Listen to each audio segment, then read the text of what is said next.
అక్రమాస్తుల కేసులో GSP భీమ్రెడ్డిని arrest చేశారు ACB అధికారులు. 4 రోజుల క్రితం భీమ్రెడ్డి నివాసం, కార్యాలయాల్లో ఏసీబీ సోదాలు నిర్వహించారు. 17 ప్రాంతాల్లో ఏకకాలంలో సోదాలు చేపట్టి 200 కోట్ల రూపాయలకు పైగా స్థిర, చరాస్తులు గుర్తించారు అధికారులు. సోదాలు చేసి 4 రోజుల తర్వాత డీఎస్పీ భీమ్రెడ్డిని అదుపులోకి తీసుకున్నారు అధికారులు.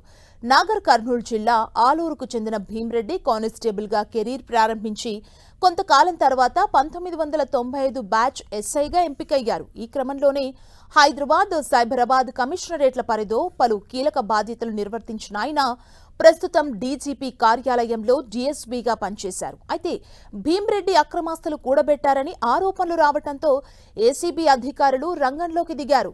భీమ్రెడ్డి నివాసాలు, కార్యాలయాలు, బినామీలకు చెందిన ప్రదేశాల్లో విస్తృతంగా తనిఖీలు చేపట్టడంతో 100 కోట్ల విలువైన స్థిర, చరాస్తులు బయటపడ్డాయి. హైదరాబాద్ ఇబ్రహీంబాగ్లోని వెసల్లా మెడోస్ విల్లాతో పాటు మొత్తం 16 ప్రాంతాల్లో ఏకకాలంలో సోదాలు నిర్వహించారు ఏసీబీ అధికారులు. ఈ దాడుల్లో ఆదాయానికి మించిన ఆస్తులు భారీ స్థాయిలో ఉన్నట్లు గుర్తించారు. ఏసీబీ ప్రాథమిక దర్యాప్తులో భీమ్రెడ్డికి హైదరాబాద్, వికారాబాద్, సంగారెడ్డి జిల్లాలతో పాటు కర్ణాటక రాష్ట్రంలోనూ భారీ స్థాయిలో స్థిరాస్తులున్నట్లు తేలింది.